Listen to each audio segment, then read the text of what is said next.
som. Meus queridos irmãos, sejam todos bem-vindos a esse momento de culto e adoração na casa do Senhor. Hoje é uma noite muito especial, porque nós vamos ter a oportunidade de partilhar da mesa do Senhor, da Santa Ceia. E nós queremos já convidar você para que estejamos nessa preparação. Nesse momento nós vamos tomar o sacramento, onde nós vamos consagrar as nossas vidas, onde nós vamos fazer reflexão a respeito de como nós temos caminhado, mas acima de tudo, considerando que nós estamos fazendo tudo isso na presença do nosso Deus. Vamos fechar os olhos, vamos ter uma breve oração para a gente dar início à nossa reunião de culto. Senhor Deus, nós estamos aqui reunidos e a satisfação que existe em nosso coração está expressamente em saber que o Senhor está presente nesse lugar. E essa convicção, ó Deus, que nós temos, resulta da fé que o Senhor nos deu a graça de poder manter no Senhor Jesus. Sabemos, ó Deus, que é através da mediação dele que nós nos aproximamos do Senhor. Sabemos que é pelo sacrifício da cruz que nós obtivemos perdão para os nossos pecados. Sabemos que é a partir do chamado que ele nos deu que nós somos igreja para anunciar as boas novas de salvação. E isso, ó Deus, de fato importa e faz com que nós tenhamos nessa noite uma noite de celebração, uma noite de alegria, de júbilo, porque nós somos de fato igreja do Senhor.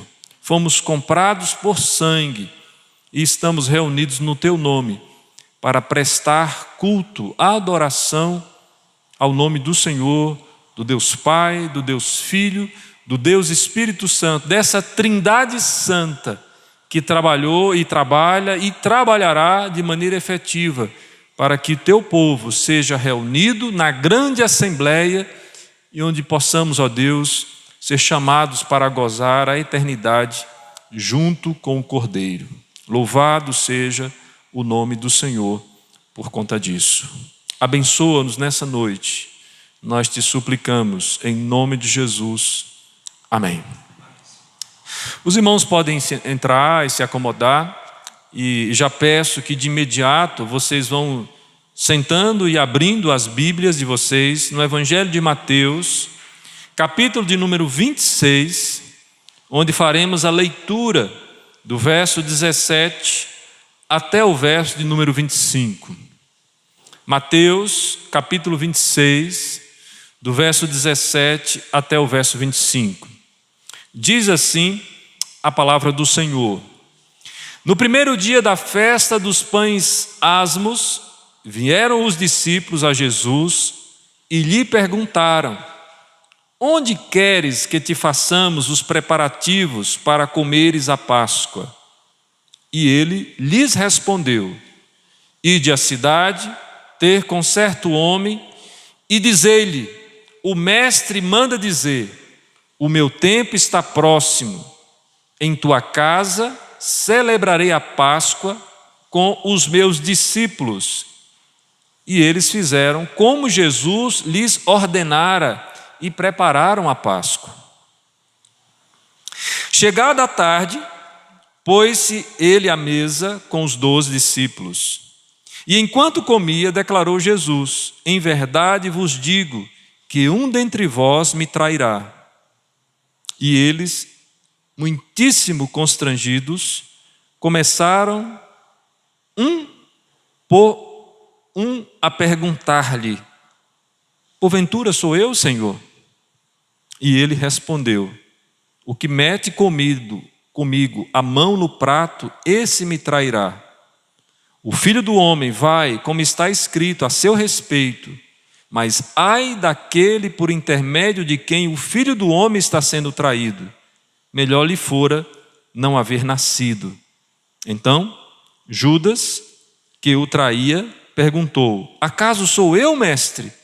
Respondeu-lhe Jesus: tu o disseste. Esse é o primeiro trecho que nós temos aqui, de referência a Mateus, a respeito da ocasião da Páscoa. O iniciozinho, quando Jesus ainda está preparando a Páscoa, e logo na sequência, o momento onde Jesus está junto com os discípulos comendo a Páscoa.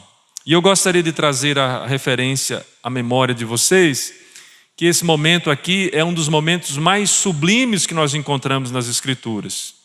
Jesus está se preparando para fazer aquilo que ele foi chamado para fazer: ser morto, ser crucificado, ser entregue como um cordeiro pascual para ser imolado, para que pudéssemos, como seu povo, termos o resultado do seu sacrifício.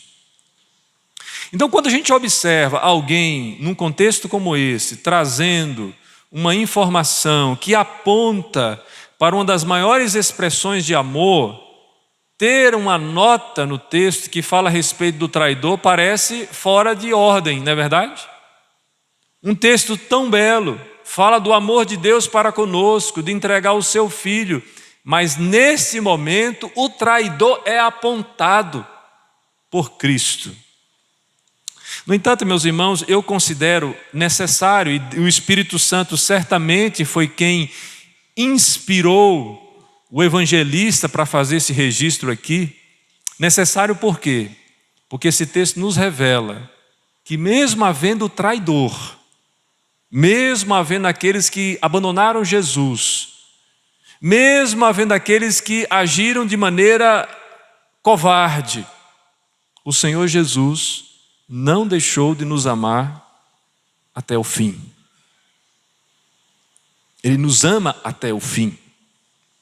Ele não perde o foco, ele não perde o propósito.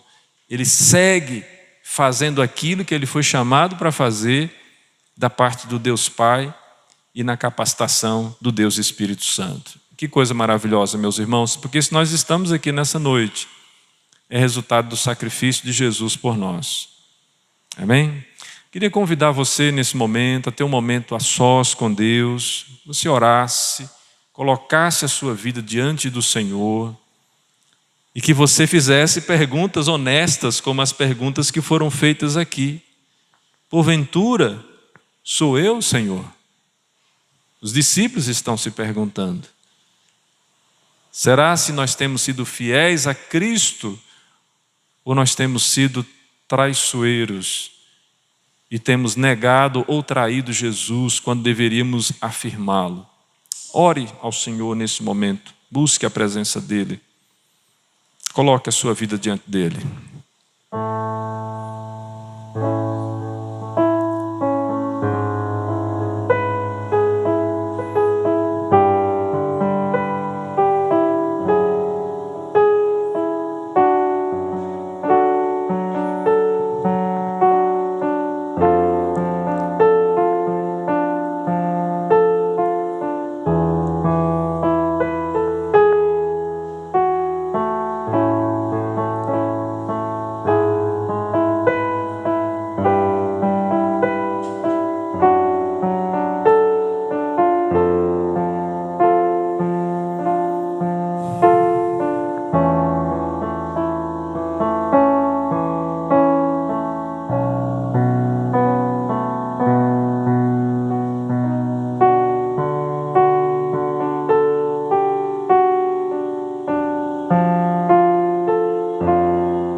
queridos.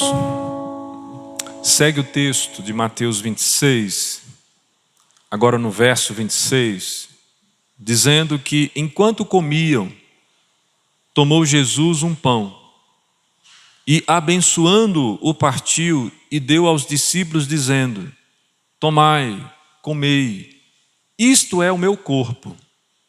A seguir tomou um cálice e, tendo dado graças, o deu aos discípulos, dizendo: bebei dele todos, porque isto é o meu sangue, o sangue da nova aliança, derramado em favor de muitos para a remissão de pecados. E digo-vos que desta hora em diante não beberei deste fruto da videira até aquele dia em que o hei de beber novo convosco no reino do meu Pai. E tendo cantado um hino, saíram para o Monte das Oliveiras. Deixa eu perguntar uma coisa para você.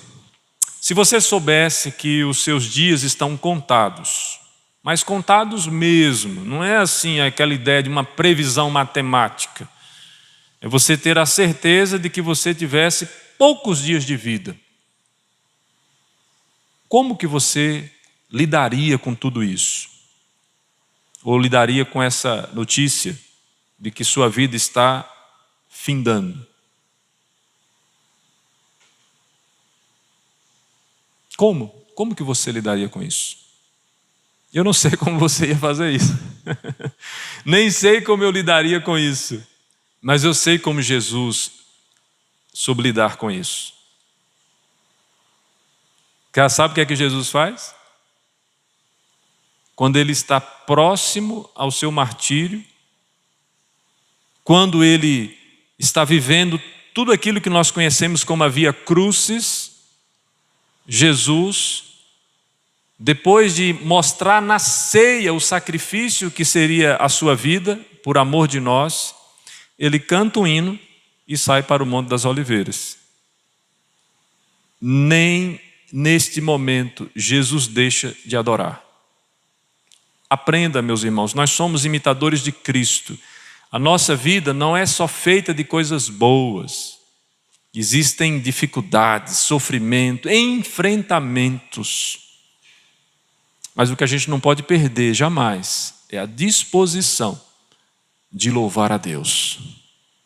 Na alegria ou na tristeza? Na bonança ou na escassez? Ainda que a figueira minta, ainda que não haja fruto, que não haja produção, mesmo assim, manteremos a nossa postura de adoradores, de confiança e de total submissão à vontade de Deus. Eu queria te convidar nessa noite para que nós cantássemos ao Senhor. Eu sei que o Tom gosta muito de falar aqui para os irmãos: olha, eu não sei como é que você chegou aqui. Eu também não sei, Tom, como é que as pessoas chegam aqui na igreja. O que eu sei é que nós precisamos chegar aqui para adorar e para cantar ao Senhor. Vamos ficar em pé? Vamos cantar Cantarei Teu Amor. Essa é a primeira canção que nós vamos executar nessa noite. Já adiantou minha fala.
se encherá com a tua alegria. Cantarei teu amor para sempre. Cantarei teu amor para sempre. Cantarei teu amor para sempre. Cantarei teu amor para sempre.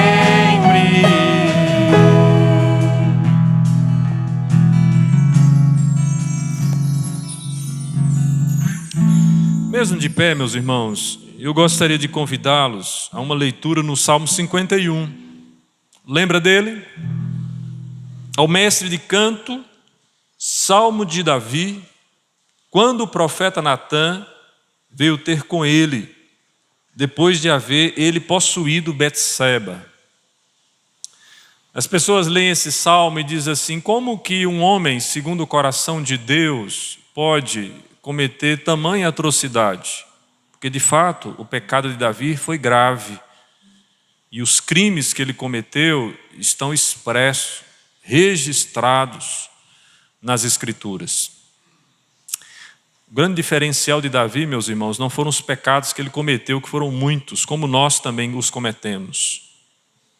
O grande diferencial de Davi foi ter, da parte de Deus, recebido condição de quebrantamento, de arrependimento e fé. Salmo 51, antes de qualquer coisa, é uma expressão disto, daquilo que Deus pode fazer no coração de um homem que pecou. O texto vai dizer assim: compadece de mim, ó Deus, segundo a tua benignidade, e segundo a multidão das tuas misericórdias, apaga as minhas transgressões. Lava-me completamente da minha iniquidade e purifica-me do meu pecado, pois eu conheço as minhas transgressões e o meu pecado está sempre diante de mim. Pequei contra ti somente fiz o que é mal perante os teus olhos, de maneira que serás tido por justo no teu falar e puro no teu julgar. Eu nasci na iniquidade, e em pecado me concebeu minha mãe. Eis que te comprazes, na verdade, no íntimo e no recôndito, me fazes conhecer a sabedoria. Purifica-me com ensopo e ficarei limpo. Lava-me e ficarei mais alvo que a neve. Faz-me ouvir júbilo e alegria, para que exultem os ossos que esmagaste. Esconde o rosto dos meus pecados e apaga todas as minhas iniquidades. Cria em mim, ó Deus, um coração puro e renova dentro em mim um espírito inabalável. Não me repulses da tua presença, não me retires o teu Santo Espírito. Restitui-me a alegria da tua salvação e sustenta-me com o espírito voluntário. Meus queridos irmãos, você tem noção do que representa para um rei, na posição que ele ocupa como chefe de Estado, confessar que pecou e dizer que é responsável por aquilo que ele está sendo acusado? Você tem noção de que Davi poderia mandar matar Natã imediatamente pela afronta, mas ele não fez isso? Por que ele não fez? Porque o seu pecado, quando foi denunciado, foi mais pesado do que todo o constrangimento que ele poderia passar como um rei em Israel. Davi nos ensina muito, sabe por quê, meus irmãos? Porque quando os nossos pecados são colocados diante dos nossos olhos pelo próprio Espírito Santo, o que mais deveria nos comover é a indignidade de estarmos desobedecendo ao nosso Deus. Não a vergonha, não o constrangimento, porque isso faz parte. Nós precisamos, meus irmãos, ter a sensibilidade para entender a necessidade de termos um coração contrito e compungido. E quando a alegria nos faltar, nós precisamos buscar em Deus a restituição da alegria da salvação. Queria perguntar para você aqui nessa noite, se o profeta Natan chegasse na sua casa, batesse a sua porta, falasse assim: vem cá, deixa eu contar uma história para você, como ele fez. Qual seria a sua reação nessa noite? Em que áreas você precisaria ser confrontado nessa noite? Queria convidar você a sentar nesse momento, buscar a presença de Deus, colocar a sua vida diante dele, se preparar para o momento que nós estamos aqui participando, buscando no Senhor fazer uma confissão honesta, sincera nesse momento, dizendo: Senhor, pequei contra ti, fiz o que é mal perante os teus olhos, de maneira que serás tido por justo no teu falar e puro no teu julgar. Não encontre justificativas, encontre arrependimento nesse momento. Oremos.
Senhor Deus, nós estamos reunidos, ó Pai, conscientes da nossa pecaminosidade, da nossa fraqueza, envergonhados sim pelos nossos pecados, constrangidos, ó Deus, porque em nós tem faltado a alegria da salvação.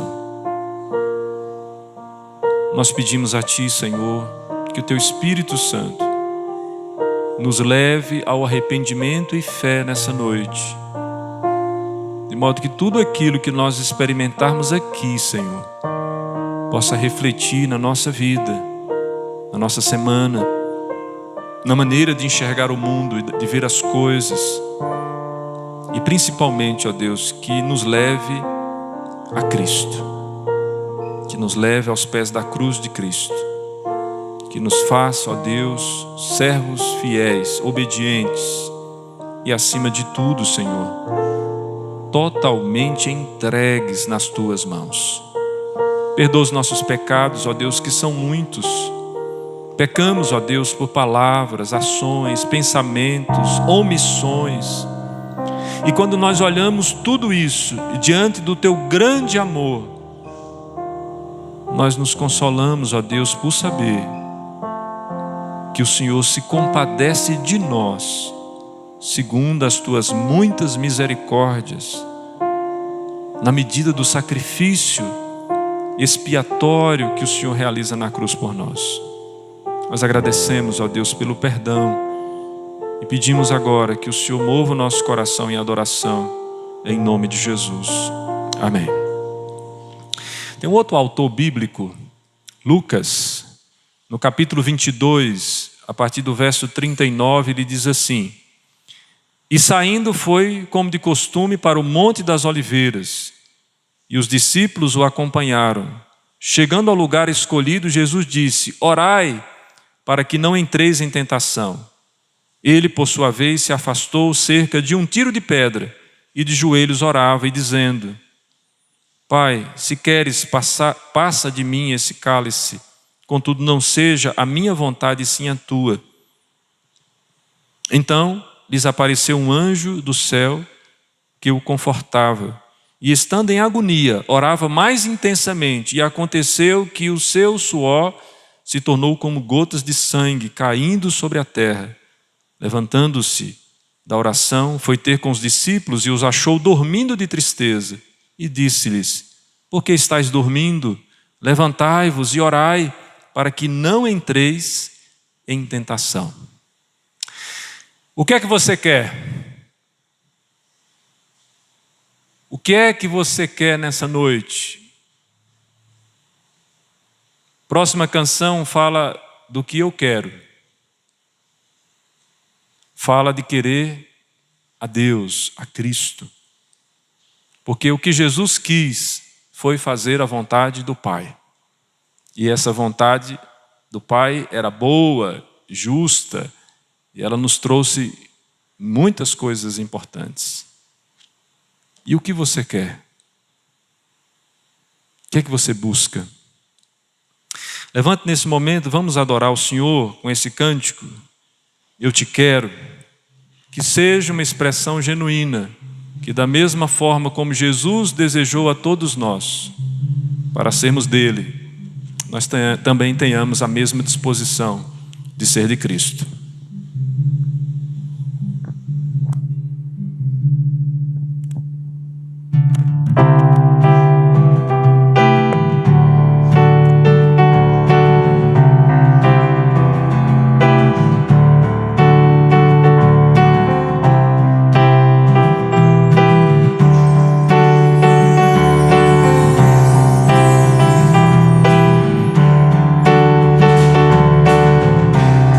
Eu te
Poder sentar, meus irmãos. Sentem um instante.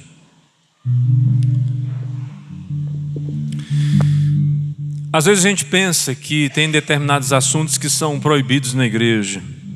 E isso é um grande equívoco. Todos os assuntos que estão nas Escrituras devem ser apresentados à igreja. E entre os assuntos que nós tratamos está dinheiro, recursos financeiros, e expressamente generosidade para contribuir. Paulo, na segunda epístola aos Coríntios, no capítulo 9, ele está trazendo àqueles irmãos a referência sobre uma grande coleta. Haviam irmãos necessitados em Jerusalém e eles precisariam ser assistidos pelos donativos daqueles irmãos. E quando ele vai falar sobre isso, em 2 Coríntios capítulo 9, verso 6, ele diz assim: e isto afirmo, aquele que semeia pouco, pouco também ceifará. E o que semeia com fartura, com abundância também ceifará. Cada um contribua segundo tiver proposto no coração, não com tristeza ou por necessidade, porque Deus ama quem dá com alegria. Deus pode fazer-nos abundar em toda graça, a fim de que, tendo sempre em tudo ampla suficiência, superabundeis em toda boa obra, como está escrito: distribuiu, deu aos pobres, a sua justiça permanece para sempre. Ora, aquele que dá semente ao que semeia e pão ao que para alimento, também suprirá e aumentará a vossa sementeira e multiplicará o fruto da vossa justiça, enriquecendo-vos em tudo para toda generosidade, a qual faz que, por nosso intermédio, sejam tributadas graças a Deus, porque o serviço dessa assistência não só supre a necessidade dos santos, mas também redunda em muitas graças a Deus, visto como, na prova desta ministração, glorificam a Deus pela obediência da vossa confissão quanto ao Evangelho de Cristo e pela liberalidade com que contribuis para eles e para todos, enquanto oram eles a vosso favor, com grande afeto, em virtude da superabundante graça de Deus que há em vós. Graças a Deus pelo seu dom inefável. É o que Paulo vai fechar aqui nessa carta, tratando especificamente sobre esse assunto. Meus queridos irmãos, a nossa igreja esse ano tem um grande desafio. Primeiro, recompor a sua movimentação financeira, aumentar a arrecadação dos dízimos e das ofertas, dentro dos desafios missionários que nós temos como Igreja de Cristo, de manter, de honrar os nossos compromissos e por aí vai. Mas a nossa igreja também, meus irmãos, tem um compromisso de sustentar os missionários que estão fora da nossa localidade, que estão trabalhando também para a pregação do Evangelho. Nós temos 2 missionários que nós servimos e assistimos e oramos e acompanhamos, que é a nossa irmã Lia e o nosso irmão Ronaldo Dourado. Então, a partir de agora, no domingo anterior, nós vamos receber um envelope como esse. Quem recebeu esse envelopezinho vermelho aqui? Deixa eu ver. Tem alguém que não recebeu ainda? Levante uma de suas mãos. Dá uma olhada aí, gente. Vocês que estão distribuindo o envelope vermelho, quem é que não recebeu ainda? Vai lá e entrega depois um envelopezinho desse. Vocês vão receber no final do culto. O que é que nós vamos fazer, meus amados? Todo segundo domingo, nós vamos trazer algumas informações no culto a respeito de missões e será recolhido, através desses envelopes, uma oferta para os nossos missionários. O desafio que nós queremos trazer para a igreja é que todos nós, não importa a quantia, se torne alguém investidor no trabalho missionário desses irmãos que estão fora do país. Lembrando a vocês que tanto o Ronaldo Dourado como a nossa irmã Lia, eles estão migrando de projetos. Lia está indo para Timor-Leste. Ronaldo Dourado está indo para Nova Zelândia. Eles vão começar um novo trabalho. Os desafios são muitos. Principalmente as questões financeiras, porque eles precisam subsistir lá nesse lugar onde eles vão morar para poder trabalhar e servir ao Senhor. Por isso nós pedimos dos irmãos as orações, nós pedimos dos irmãos as expressões de apoio, de afeto, mas nós pedimos também dos irmãos as contribuições regulares que esses irmãos precisam no campo. Então o desafio está posto. Que domingo eu preciso trazer a oferta, pastor? 10 de abril, anote aí na sua agenda, para você não esquecer. 10 de abril, 8 de maio, 12 de junho, 10 de julho, 14 de agosto, 11 de setembro, 9 de outubro, 13 de novembro e 11 de dezembro. Aí você pode dizer assim, mas pastor, e se eu me esquecer?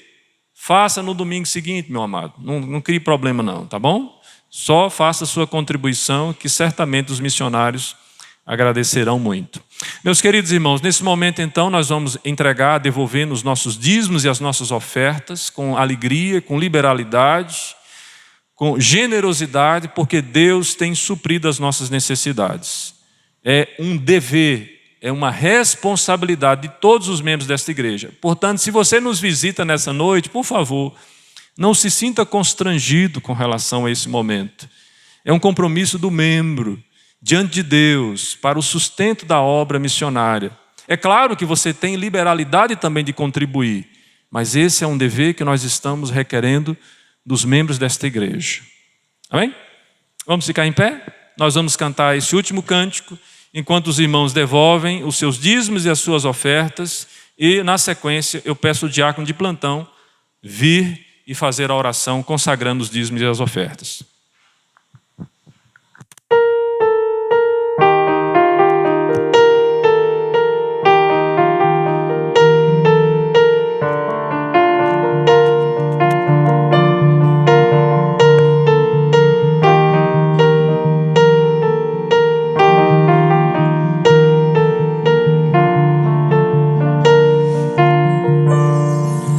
Eu quero ser a expressão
Jesus, te agradeço, Senhor, por esse dia.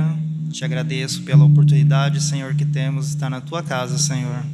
Agradeço, Senhor, pela saúde, Senhor. Te agradeço pelas bênçãos, Senhor, que o Senhor derrama em nossas vidas, Senhor. Senhor, também te agradeço por esse recurso recolhido, Senhor. Que o Senhor Jesus abençoe, Senhor, os irmãos que vão administrar, Senhor. Que seja, Senhor, para a Tua obra, Senhor Jesus. Para o Teu nome, Senhor, seja adorado, Senhor. Agradeço por tudo. Que o Senhor perdoe os nossos pecados, em nome de Jesus. Amém.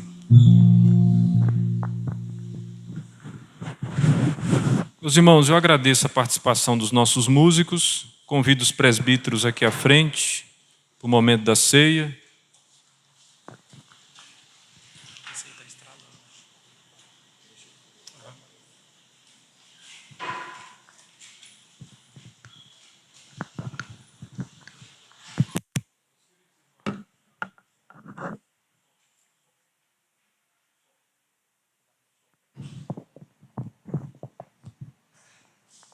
Isso. Meus irmãos, nós vamos... Preocupe não, tá? Só engasguei. Não estou gripado não.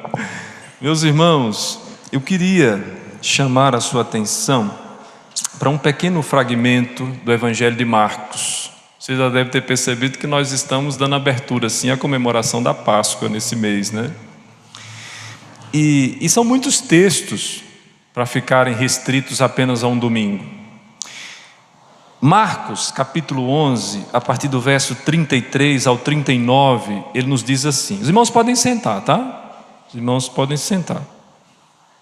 Mas se vocês quiserem ficar em pé também, fiquem à vontade. Mas o texto diz assim: chegando a hora sexta, houve trevas sobre toda a terra, até a hora nona. A hora nona, clamou Jesus em alta voz: Eloi, Eloi, lama sabactani, que quer dizer: Deus meu, por que me desamparaste? Alguns dos que ali estavam, ouvindo isso, diziam: vede, chama por Elias. E um deles correu a embebecer uma esponja em vinagre e, pondo-a na ponta de um caniço, deu-lhe de beber, dizendo: deixai, vejamos se Elias vem tirá-lo. Então Jesus, dando um grande brado, expirou, e o véu do santuário rasgou-se em duas partes, de alto a baixo. O centurião, que estava em frente dele, vendo que assim expirara, disse: verdadeiramente este homem era o Filho de Deus. Duas coisas me impressionam muito nesse texto. Eu posso dizer para vocês que Jesus era alguém totalmente distinto no meio da raça humana. Sendo ele 100% homem, como era 100% Deus, ele sofre todo o peso que um homem sofreria encarando a morte de cruz, e mais que isso, Jesus enfrenta também o peso dos nossos pecados. Mas não só o meu e o seu, de todos aqueles que fazem parte da sua família, daqueles que foram comprados por preço de sangue. Mas um aspecto que me chama a atenção é que quando Jesus morre, no momento da cruz, além do seu grito, que expressa a sensação de abandono que Jesus sofre na cruz, Jesus não deixa de testemunhar quem ele era e o que ele veio fazer até o último suspiro, o último brado. Quando Jesus morre, o centurião que está diante dele diz o quê? Verdadeiramente, este homem era o Filho de Deus. Já pensou nisso, irmãos? Aquele que estava ali para crucificar, para vigiar o crucificado, é quem dá o testemunho de que verdadeiramente ele é o Filho de Deus. Porque na sua morte, Jesus não deixou de testemunhar a respeito do seu grande amor para conosco. A ceia é um momento assim. Nós trazemos à memória todas estas coisas, porque a mesa do Senhor aponta o sacrifício do Senhor Jesus, e Ele usa a ceia para ilustrar aquilo que haveria de acontecer na cruz. Ele toma o pão, dá graças, parte com os discípulos e diz: esse é o meu corpo que vai ser entregue por vós, como aconteceu aqui nesse texto. Ele toma o cálice, depois de ter ceado, dá graças, parte com os discípulos e diz: esse é o sangue da nova aliança que vai ser derramado por amor de vós. Essa é a expressão do amor de Deus, que não é só de palavras, é de atitudes, de fato e de verdade. Você está convidado a participar da mesa do Senhor. Você que está em plena comunhão com a sua igreja genuinamente evangélica, está participado a tomar parte na mesa do Senhor. Você que tem cometido pecados, confesse-os e deixe-os e tome da mesa do Senhor. Consagre a sua vida e saia daqui para viver para Cristo. Esse é o convite da mesa. Lembremos do sacrifício do Cordeiro. Nos arrependamos e tenhamos fé nele, fé no seu sacrifício, por nós, por amor de nós, e saiamos para viver totalmente consagrados a ele. Vamos orar? Senhor Deus, age na nossa vida, tira esses elementos do uso comum, Senhor, e dá uma destinação especial nessa noite, nós te suplicamos.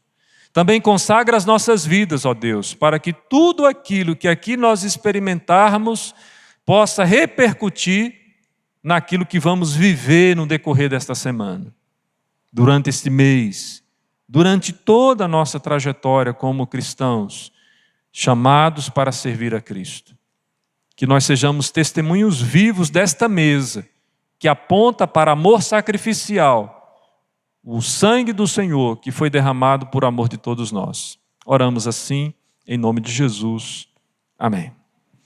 Meus queridos irmãos, os diáconos, vocês podem disponibilizar o álcool em gel para que todos possam usar. Nós ainda estamos mantendo essa prática aqui com os irmãos. O uso das máscaras se tornou optativo em lugares públicos, portanto, os irmãos fiquem à vontade de usar ou de tirar a máscara. Você que vai participar da ceia, fique em pé nesse instante para que os diáconos possam te localizar. No caso do uso das mãos, nós pedimos que os irmãos mantenham esse hábito por conta do cálice, para que não haja nenhuma contaminação, tá bom?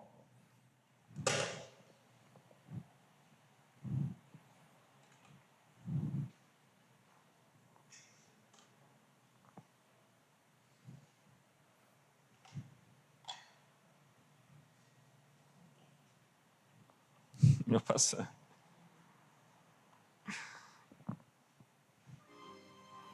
Meus irmãos, vocês podem ir 2 pelo meio, 2 pelos cantos. Tá bom? E Tom, você que já é especialista lá no fundo.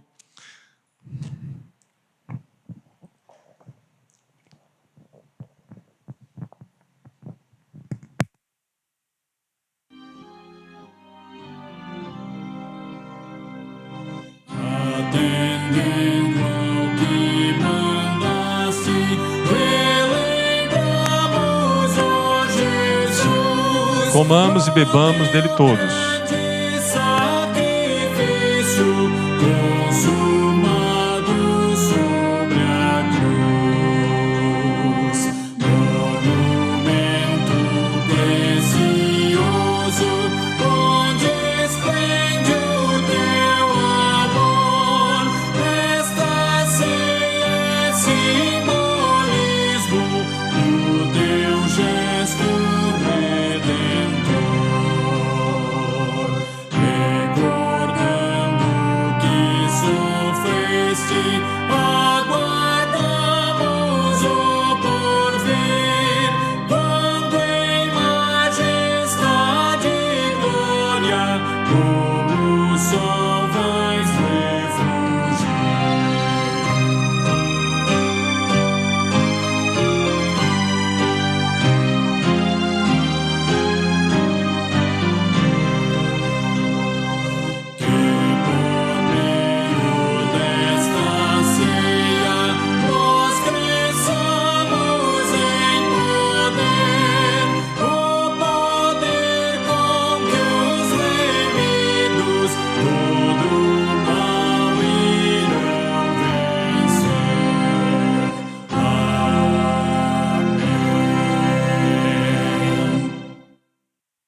Irmão, não esqueça de fechar direitinho, tá? O recipiente.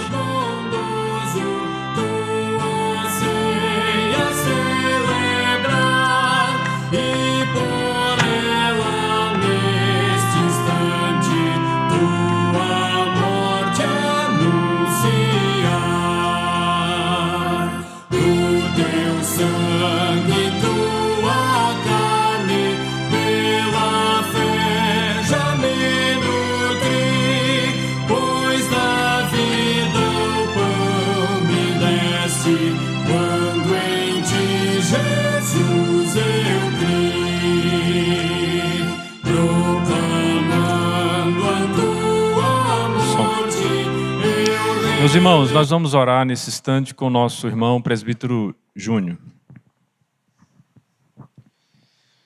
Senhor Deus, obrigado, Pai, por este momento. Nós somos gratos pela possibilidade, Senhor, de nos reunirmos e louvarmos o Teu santo nome, relembrarmos, Senhor, a Tua morte, o Teu sacrifício, o preço pago, Senhor, na cruz e o resultado disso tudo, Pai, que foi o Seu amor derramado por nós, a nossa salvação em Ti. Que lembremos, Pai eterno, todos os dias, de tudo aquilo que o Senhor fez por nós, de modo que em toda decisão que tomarmos, em todo dia mau, em todo dia bom, não importa, Senhor, nos lembremos sempre do Seu sacrifício e saibamos, Pai, que aquele que prometeu é fiel. O Senhor não nos abandonará, não nos deixará.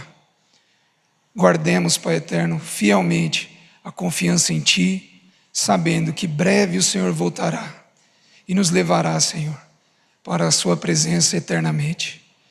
Em nome do Senhor Jesus Cristo nós oramos gratos. Amém. Podem sentar, meus irmãos. Muito obrigado. Deus abençoe vocês.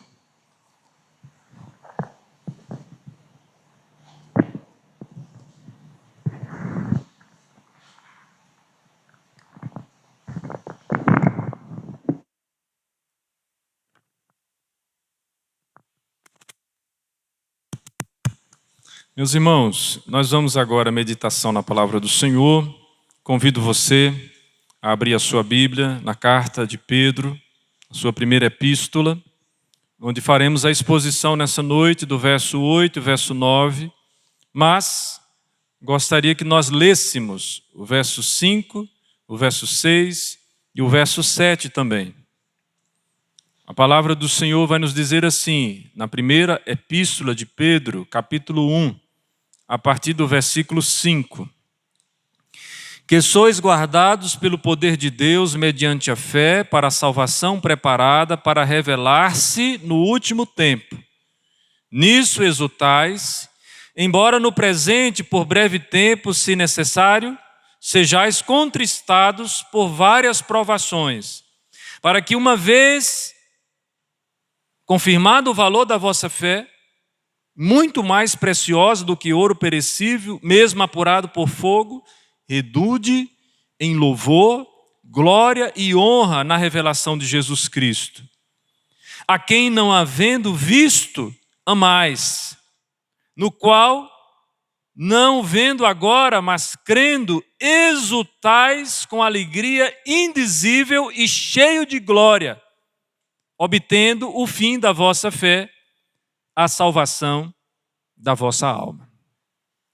Eu queria dizer para os irmãos que nós chegamos ao final da frase, tá bom? Pedro começou essa frase no verso 3. E ele é tomado por uma comoção e louvor e adoração a Deus de tal maneira que eles fecham a frase no original grego no verso 9. Falando sobre o quê? Sobre o quê, irmãos? Sobre a salvação. Muito bem, vocês estão indo bem. Estou ficando feliz com vocês, tá bom? Mas veja só, vamos relembrar outras coisas para a gente poder ficar bem localizado dentro do texto. Quem está escrevendo a carta? Pedro. Pedro era companheiro de quem? Quem?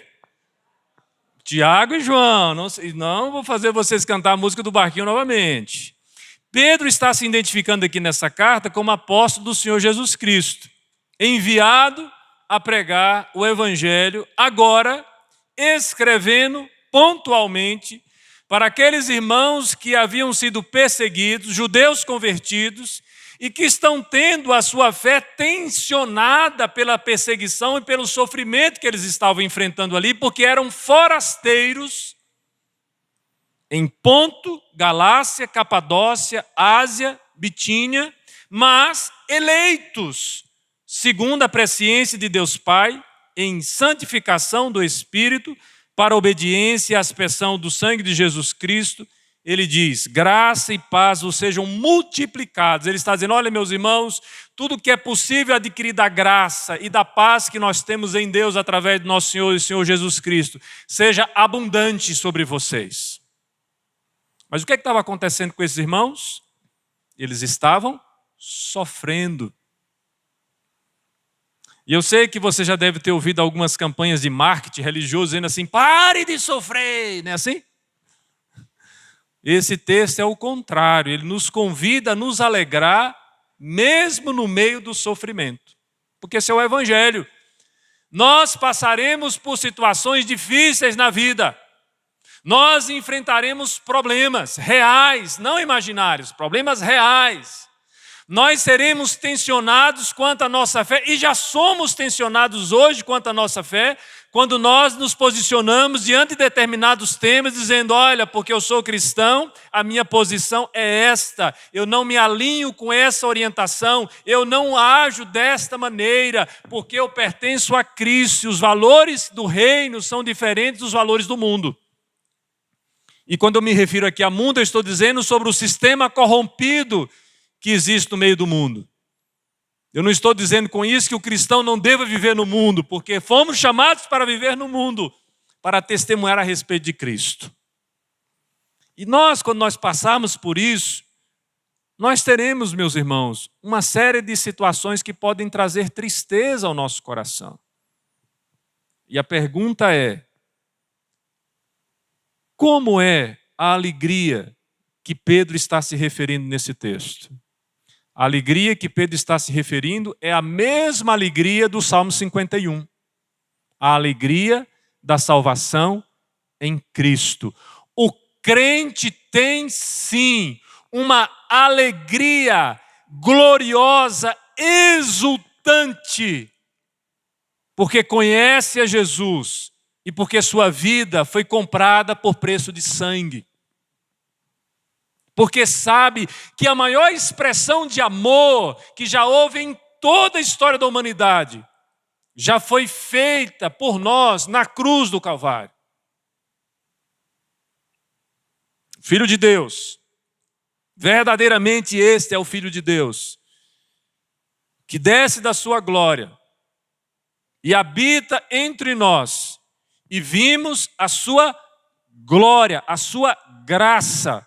Vimos a expressão máxima do ser de Deus para os homens, enquanto ele peregrinou sobre a terra. E esse Jesus que viveu, que comeu, que se relacionou, que esteve junto com os seus discípulos, esse Jesus que se sacrificou por nós, ele vence a morte e ele nos convida para uma nova vida com ele. E Pedro está aqui conscientizando os irmãos a respeito dessa maravilhosa salvação, dessa herança especialíssima, sem mácula, incorruptível, inacessível, reservada para nós, vós outros, para todos nós nos céus.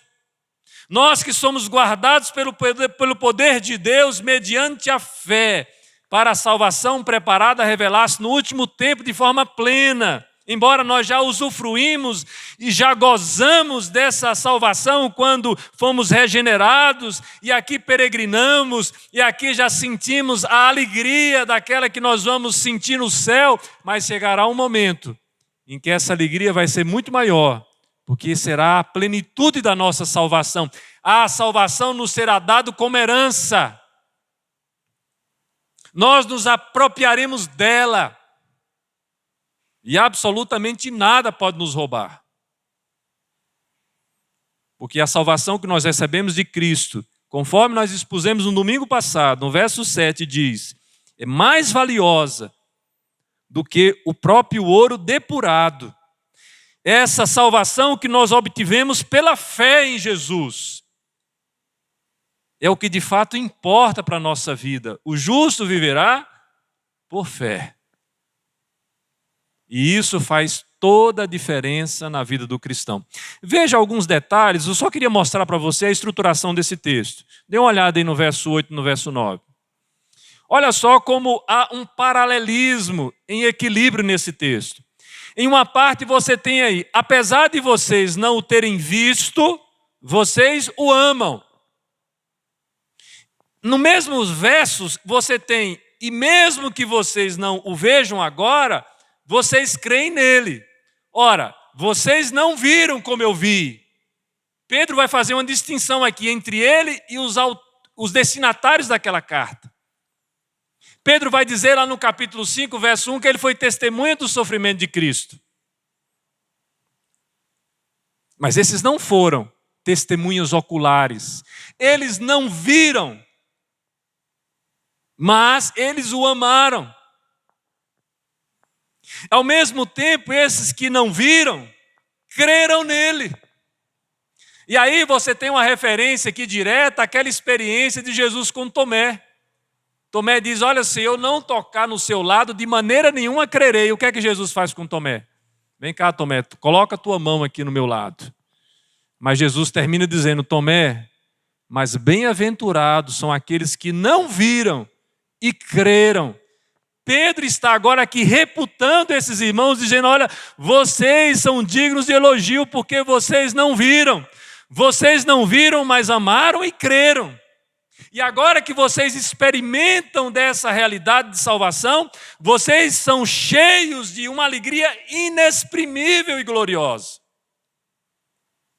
Porque quem crê no Filho de Deus se alegra por pertencer a Ele. E aí o texto também completa dizendo, pois estão recebendo o objeto ou o objetivo da sua fé. E o que é o objetivo da nossa fé? A salvação da alma. Então, o que é que Pedro está usando como elemento para consolar, para encorajar e para fortalecer aqueles irmãos? A alegria da salvação daqueles que estão em Cristo. E aí deixa eu fazer uma pausa aqui com você para a gente pensar sobre isso. Meus amados irmãos, me responda uma coisa. O que é que vocês acham que pode motivar a igreja de Cristo? De Cristo, tá? De Cristo. Não existe nada mais motivador para a igreja do que a salvação que nós recebemos de Cristo. Isso significa, meus irmãos, que essa igreja que precisa ser animada a partir de programações, essa igreja que precisa ser animada a partir de estímulos, essa igreja que precisa ser colocada dentro de uma espécie de sala para despertar os seus sentidos, a igreja que precisa ser inflamada a partir do jogo de luzes, a partir das firulas ou das expressões que são usadas nos púlpitos. Essa igreja não é de Cristo. Porque a igreja de Cristo, ela se alegra, ela se anima e ela é encorajada pela salvação que ela tem em Cristo. Se a salvação não é o bem mais precioso que nós temos, nada vai nos motivar. E aí precisa dizer, né, meus irmãos, que uma igreja que não consegue entender a fundamentação da sua fé e da salvação que tem em Cristo, nem o diabo é capaz de satisfazer todos os seus anseios e os seus reclames. E o diabo não pode porque ele é limitado, extremamente limitado. Mas o que Pedro está trazendo para esses irmãos é dizendo, olha irmãos, no lugar de vocês ficarem atemorizados, no lugar de vocês ficarem de alguma forma perplexos, no lugar de vocês serem tensionados a abandonar a fé, vocês precisam entender que o que se processou na vida de vocês, a crença que existe no coração de vocês é algo incomparável. Por quê?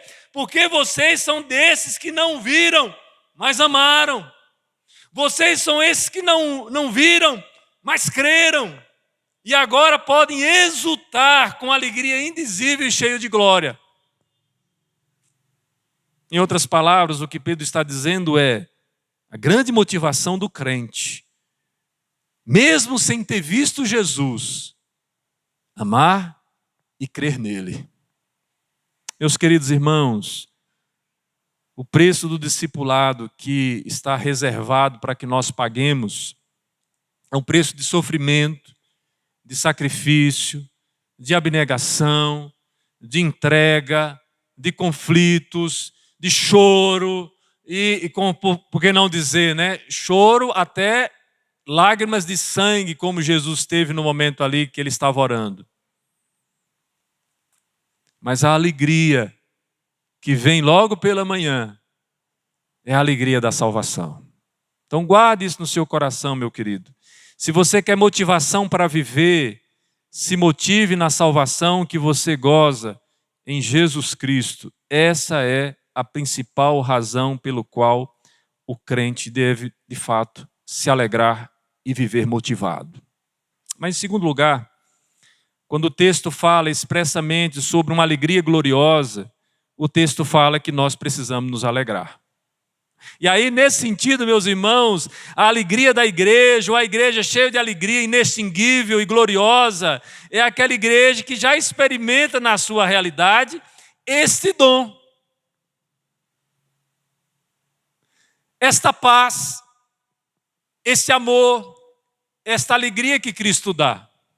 Porque Ele não dá como o mundo dá. Como é que o mundo traz paz, traz alegria e traz contentamento? Vocês sabem dizer para mim? Você sabe como é que o mundo dá? O mundo dá, e isso tudo condicionado a alguma situação, não é assim? O que é que Jesus dá? Jesus dá a paz que excede todo o entendimento. Jesus nos confere a graça que conserva o nosso coração em Deus. Jesus nos convida a trazer à nossa mente tudo aquilo que é bom, tudo aquilo que é de fato adequado, com relação àqueles que foram salvos e vivem de acordo para agradar a Deus. E nesse viver, nós encontramos a alegria de viver. E a alegria está em ter propósito. E o propósito da nossa vida é Cristo. Por isso Paulo vai dizer, para mim viver é Cristo e o morrer é lucro. E alguém pode dizer assim para mim aqui nessa noite, seguindo a metodologia do presbítero Wellington. Eu não sei como você chegou aqui nessa noite, você pode ter chegado triste, você pode chegar aqui abatido, e de fato a gente chega assim mesmo na igreja muitas vezes, e a pergunta que você precisa fazer é: como é que eu posso me alegrar estando triste? Sabe como, meus amados? Conhecendo o Senhor Jesus. Quem conhece a Cristo não vive chorando ou tomado pelo pessimismo, ou mesmo entregue às suas próprias tristezas. Sabe por quê? Porque Cristo nos convida a Ele. Ele diz: vinde a mim todos que estáis cansados e sobrecarregados, que eu vos aliviarei. Onde é que eu encontro alívio para as minhas cargas? Em Cristo. Ah, pastor, não é no pastor? Não, porque o pastor é um pecador como você. O pastor, ele é um santo como você é um santo.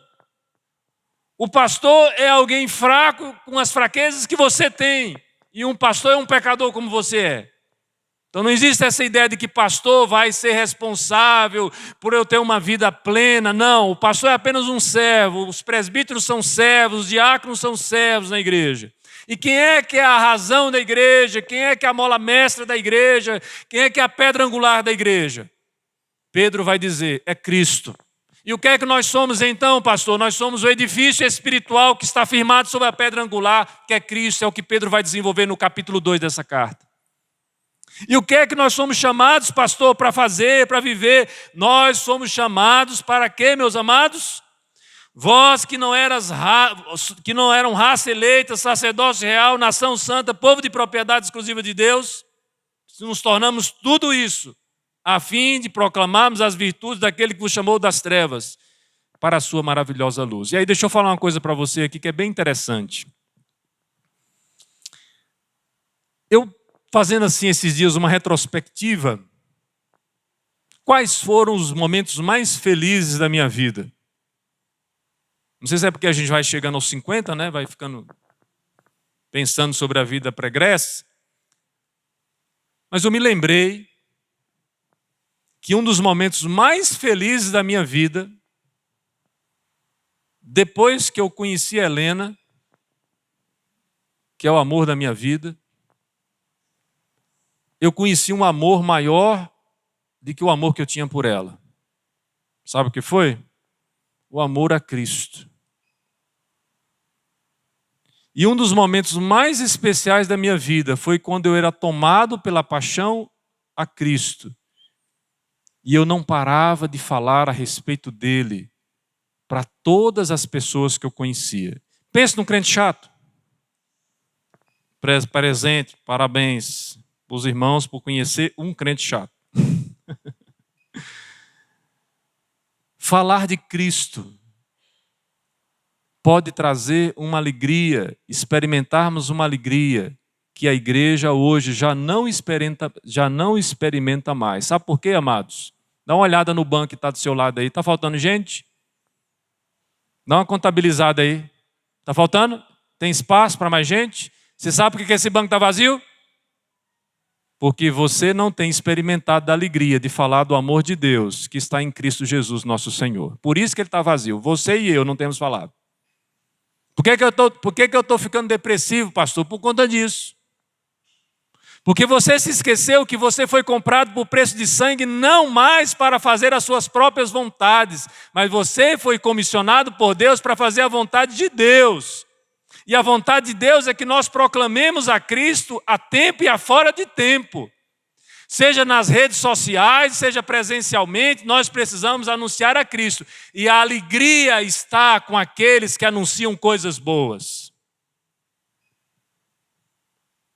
E a igreja, durante muito tempo, meus amados irmãos, terceirizou esse serviço. Veja que Pedro, quando ele escreve essa carta, ele não está dizendo para os irmãos: olha, meus amados irmãos, um dia vocês vão ser felizes, um dia vocês vão ser cheios do poder do Espírito Santo, um dia vocês não vão ter problemas. Pedro está dizendo: olha, meus irmãos, vocês estão passando por tribulações momentâneas, mas vocês podem se alegrar. Por quê? Porque se vocês amam a Cristo, e se vocês creem em Cristo, é porque uma maravilhosa salvação se manifestou na vida de vocês. A alegria indizível que nós temos em Cristo. Mas em terceiro e último lugar, meus irmãos, Pedro fala sobre benefícios, sobre receber.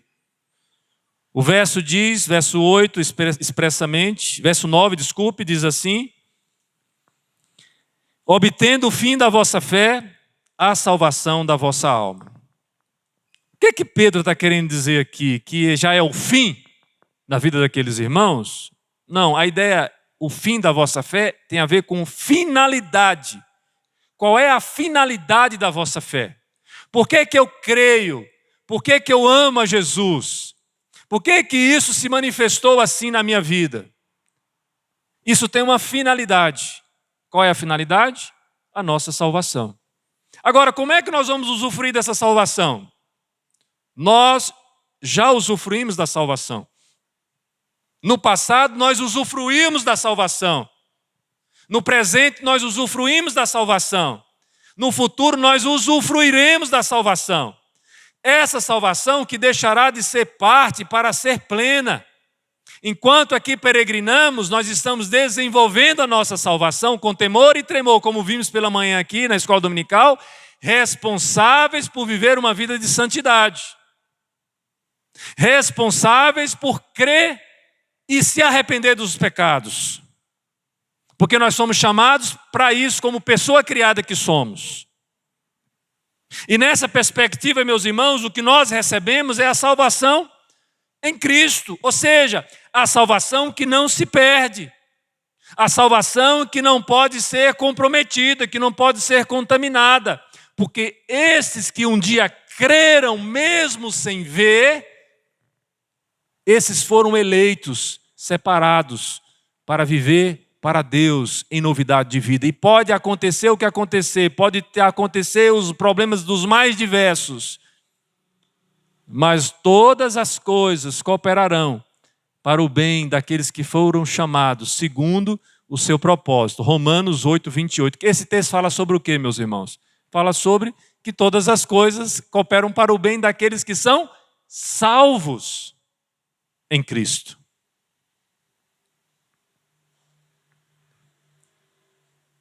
Portanto, o que é que nós vamos receber no final de tudo isso? Nós vamos receber a salvação em Cristo. E isso precisa nos alegrar. Agora deixa eu perguntar uma coisa para você aqui. Você sabe o que é alegria? Será que nós sabemos o que é alegria? Às vezes as pessoas estão gritando, estão pulando, estão se escabelando. Será que elas estão felizes?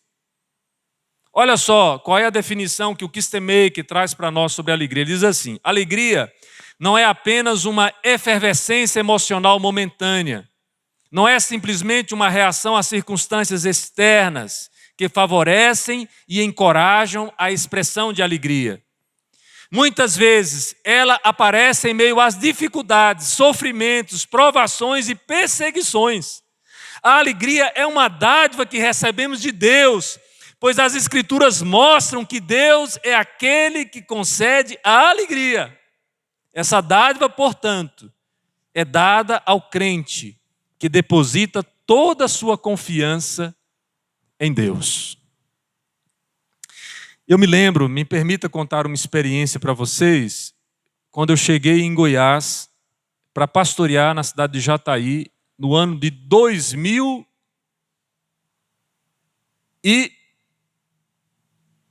ou foi 4? Foi 4? Muito bem, meu bem. 2004. Quando eu cheguei para conhecer os irmãos, entre os irmãos existia uma irmã em estado terminal de câncer. E eu fui visitá-la, munido desse texto, preparei a visita no texto de Romanos capítulo 8. Para falar para ela que os sofrimentos momentâneos não se comparavam, com a glória a ser revelada dos filhos de Deus. E ela estava muito perturbada. A fé dela estava sendo provada. Ela estava muito insegura, porque o câncer já havia se instaurado de uma maneira que não tinha mais opção a não ser uma tentativa de cirurgia, ou quando muito, uma quimioterapia para uma pessoa de idade extremamente dispendioso. E essa foi a primeira e a última visita que eu fiz para essa irmã. Vocês acreditam nisso? Passou alguns dias, a família levou ela para Goiânia, porque em Goiânia tinha um centro de oncologia reputado em todo o estado. E eu fiquei acompanhando essa irmã de longe, através dos filhos. E aí eu fui surpreendido, porque quando eu fui chamado para fazer o sepultamento dela lá em Jataí, depois que ela havia morrido, os filhos me procuraram e deram testemunho para mim, dizendo, sabe o quê? Falou, pastor, antes dela morrer, ela pegou a Bíblia, ela lia a Bíblia com a gente, na UTI. E quando estava prestes à sua morte, ela esteve cantando com a gente. E ela dizia que estava sentindo uma paz, uma confiança, mesmo diante daquela situação. Toda a família se consolou no momento da morte daquela irmã. Sabe por quê, meus irmãos? Porque apesar do câncer, ela tinha agora a sua fé reestabelecida em Cristo. E mesmo diante da morte, ela não deixava de ter alegria. E essa alegria foi contagiando sobre toda a família, de modo que quando nós viemos fazer o sepultamento e a gente pensando assim, agora nós vamos consolar a família, né? A família estava consolando a igreja diante do testemunho daquela mulher.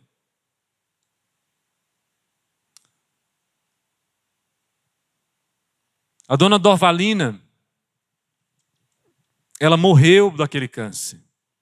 Mas aquele câncer não foi capaz de roubar do seu coração a alegria que ela tinha na salvação em Cristo.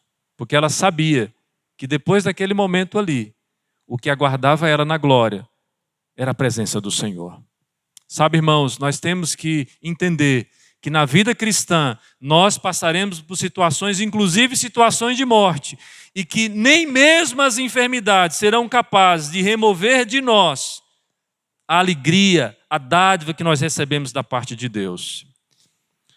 E eu gostaria então de concluir a mensagem nessa noite, compartilhando alguns versos que o Kistemaker traz aqui no seu comentário a respeito de Cristo Jesus e a sua salvação plena para o crente. Ele diz assim: com seu precioso sangue, ele pagou por todos os meus pecados e me libertou de todo o domínio do diabo. Agora ele me protege de tal maneira que, sem a vontade do meu Pai do céu, não perderei nem um fio de cabelo. Além disso, tudo coopera para o meu bem. Em outras palavras, o que Pedro está dizendo para aqueles irmãos é: meus amados irmãos, mesmo que vocês tenham que passar por provações, por tribulações, por dificuldades, se alegrem na salvação que vocês receberam da parte de Deus que está em Cristo Jesus. Eu digo a mesma coisa para esta igreja. Meus irmãos, muitas coisas difíceis acontecerão na nossa trajetória. Mas você precisa se alegrar com a única fonte de alegria genuína para o crente, a salvação que há em Cristo Jesus. Amém? Vamos ficar em pé para a gente orar?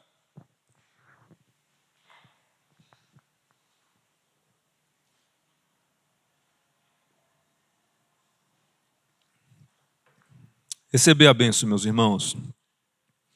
Que a graça do nosso Senhor e Salvador Jesus Cristo, que o amor do Deus Pai Todo-Poderoso, Criador e Sustentador de todas as coisas, que a ação consoladora e confortadora do Espírito Santo esteja sobre nós, bem como sobre toda a igreja do Senhor Jesus sobre a face da terra.